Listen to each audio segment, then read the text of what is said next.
Sir, बचपन से मुझे एक चीज़ का चोटती है। मेरे कई दोस्त हैं जो मुझसे सिर्फ इसलिए बिछड़ गए कि हमारा कम्युनिकेशन नहीं हुआ। रिश्ते बनाना आज के समाज में या आज के समय में बहुत आसान है, लेकिन छोटे छोटे फ़ायदों के लिए उन रिश्तों को तोड़ देना ये इंसान की फितरत बन जाती है। और मैं पर्सनली इन चीज़ों से गुजर चुका हूँ। तो ये कहानी तब मैं हाई स्कूल में था, उस समय से ये कहानी मेरे दिमाग में ट्रिगर करती थी और तभी मैंने डिसाइड किया था कि इस कहानी को हम आगे पर्दे पर लेकर के आएंगे।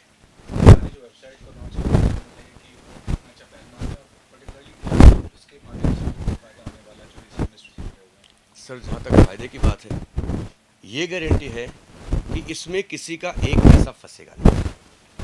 प्रोजेक्ट रेडी है। आज आपने तमाम वेबसाइट देखी होंगी जहाँ पे साबुन, तेल, मिर्चा सब मिल रहा है, ठीक है। लेकिन आज के समय में भी ऐसी कोई वेबसाइट क्यों नहीं है जहाँ पर हम अपफ्रंट फिल्म बेच या खरीद सके।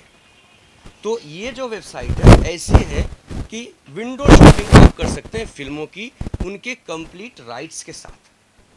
आपको उनके सारे cinema rights, theatre rights, satellite rights, music rights, overseas जितने भी राइट्स होते हैं, आप उन सारे राइट्स को पे करके ले सकते हैं। और दूसरा क्या है इसमें कि इसमें एक फिल्म को बनाने में, आइए ना मैम, आइए प्लीज़ आइए। एक फिल्म को बनाने में कम से कम 6 से 8 महीना जाता है मिनिमम। अब हम यहाँ पर अगर किसी के पास पैसा रेडी, भाई मुझे फिल्म बनानी है, तो भाई मेरे पास में आप देख लो।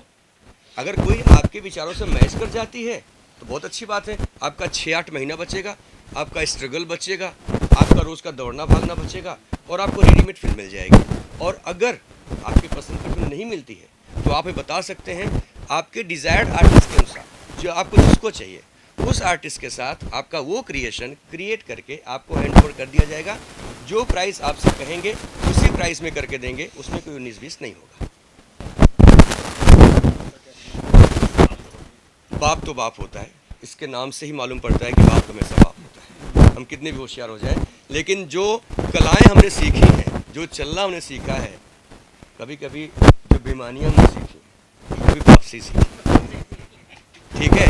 तो हमेशा बाप तो बाप ही होता है, उसका कोई इसमें इस फिल्म में बाप सब कुछ करता है, सारी चीज़ें करता है। एक अच्छा खासा परिवार है, उनके एक ही बेटा है, एक और गरीब मिल जाता है, उठा करके ले जाते हैं अपने पास में, ठीक है। ला करके उस बच्चे को पालना शुरू करते हैं, ठीक है। दोनों बच्चे, मैं खाली दोनों बताता हूँ, दोनों बच्चे बड़े होते हैं। बड़े होने के बाद उम्मीद होगी कि जो गरीब उसको लेके बड़ा अच्छा होगा, लेकिन वो उनके खुद के बेटे से भी ज़्यादा नालायक, ठीक है। तो अब चूंकि दोनों बच्चे पढ़ रहे, पढ़ाई की जाए, उनकी पढ़ाई हो रही है, उनकी आगे की जो बड़ी शिक्षाएं वो हो रही हैं। अब सब होने के बाद स्थिति ऐसी आती है कि उनको हायर एजुकेशन, एक को MBBS करना होता है और एक को मेडिकल में जाना होता है। तो अपने बाप से पैसे मांगता है, बाप के पास आखिरी पूंजी बची होती है, बोलता मैं जुआ खेलता हूँ, देखता हूँ क्या होता है। वो बोलता है बेटा मैं लगा तो, लेकिन जब आते बैठते हैं, एक पेपर देता है, वो साइन कर दो, साइन करके पेपर वापस करते हैं और उसके बाद ठीक है मैंने पैसा लगा दिया, क्योंकि बाप को पता है ना कि इन बेटों का रंग क्या है, ठीक है। पैसा लगा दिया,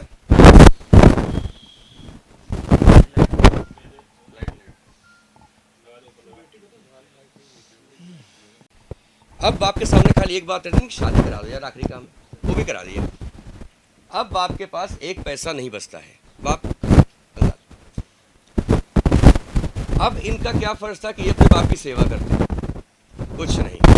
जो ले करके जिसकी शादी, दोनों बच्चों की शादी कराई थी, उनका बेटा था, उसकी बीवी अच्छी थी और जिसको उठा के लाया था वो थोड़ा सा ठीक था। उसकी बीवी कहती पापा की हेल्प करो ना, वो तो पागल है क्या, उनका सगा बेटा नहीं करता, मैं क्यों करूँगा।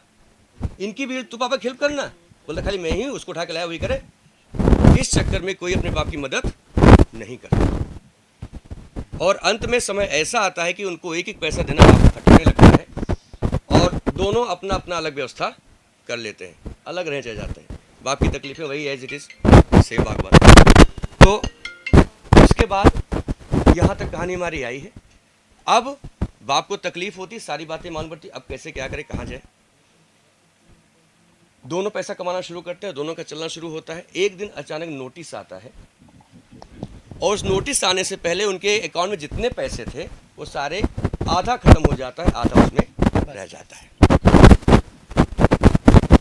तो बाप को मालूम पड़ गया था कि कैसे हैं, तो बाप ने एग्रीमेंट लिखवा लिया था, जो साइन कराया था पेपर, कि अगर बेटों ने साथ दिया, मेरे साथ ज़िंदगी भर रहे, तो इस पेपर का कभी कोई काम नहीं लगेगा, लेकिन अगर धोखा दिया तो यही पेपर इनको रास्ता दिखाएगा। सर इसलिए रिवील कर रहा हूं मैं, इसलिए रिवील कर रहा हूं ताकि ये आ जाए और कोई चोरी ना कर पाए। ठीक है, अब आप लोगों ने कर दिया तो मेरा प्रोजेक्ट हो गया, मैं चाहे रजिस्ट्रेशन कराऊं और चाहे ना कराऊं। जय श्री। तो आप सभी लोगों को बहुत बहुत धन्यवाद कि आप लोग यहाँ तक आए हैं और हमारी जो भी कहीं अनकही बातें होती है आप पब्लिक तक पहुँचाते हैं।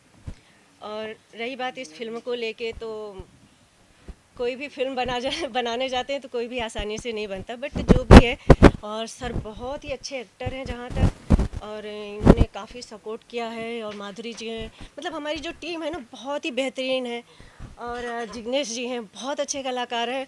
और मैं हमेशा चाहती हूँ कि जितने भी नए कलाकार हों या जिनको काम नहीं मिल रहा है, वो सारे लोग हमारे साथ आए, जुड़े, काम करें। उन सब लोगों को मैं काम देना चाहती हूँ और सबको आगे बढ़ाना चाहती हूँ कि हमारे साथ आए, आगे बढ़ें और सपोर्ट करें।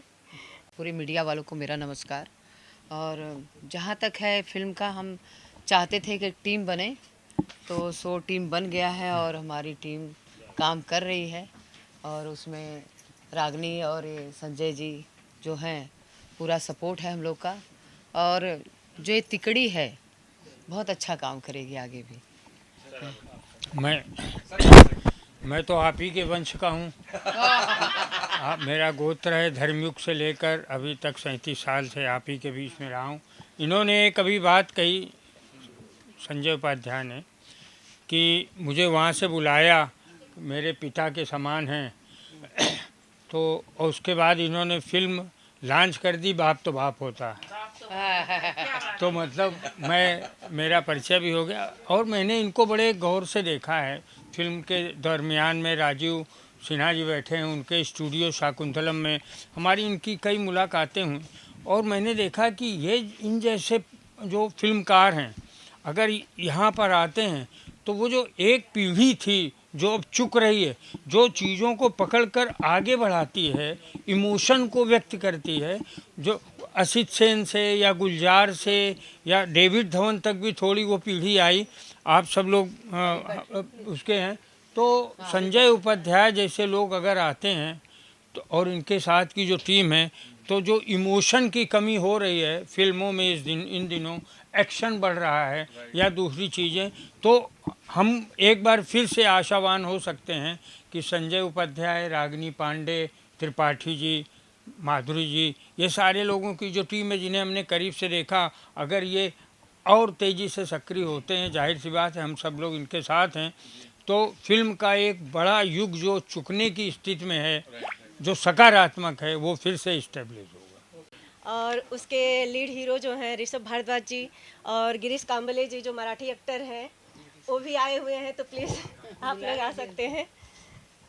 मैं माधुरी जी को जानता था, उनके साथ हम लोग काम करते हैं, तो उन्होंने मिलवाया, तो सर ने मुझे मौका दिया। मैंने उनके पिताजी का कैरेक्टर किया है, और बहुत मज़ा आया। बहुत अच्छे लोग हैं, घर के जैसा।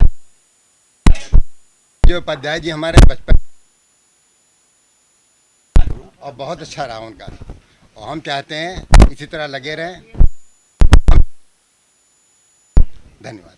जीवन में इंसान करता है, उस प्रयास की सराहना होनी चाहिए, क्योंकि हर एक कदम जब इंसान लेता है तो बहुत फूंक फूंक कर लेता है। वो प्रयास करता है कि बहुत अच्छा काम हो, और कुछ न कुछ कमियां तो हर जगह रह जाती हैं, तो उस चीज़ को नज़रअंदाज करना चाहिए कहीं ना कहीं। और बहुत अच्छी फिल्म बनी है, और मेरी बहुत बहुत शुभकामनाएं हैं संजय जी को, और बहुत अच्छा प्रयास है।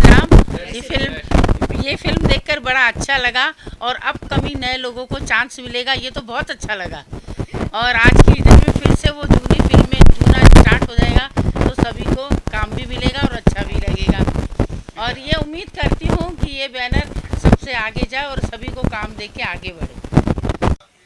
हाँ, बाप तो बाप ही होता है। वहाँ पर एक थपलियाल जी हुआ करते थे, जो बहुत बड़े ड्रामेटिस्ट थे, ड्रामा करते थे वो।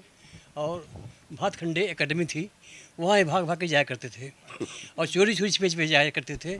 मैं बहुत कंट्रोल करता था इनको, तुम पढ़ो पहले, लेकिन मानते नहीं थे। तब से इनकी आदत, ड्रामा की नाटक कई नाटक कर चुके हैं, लखनऊ में कई नाटक इन्होंने परफॉर्म किया है और तब से करते चले आ रहे हैं, अभी कर रहे हैं। भगवान इनको सफलता दे, हमारी ही मनोकामना है।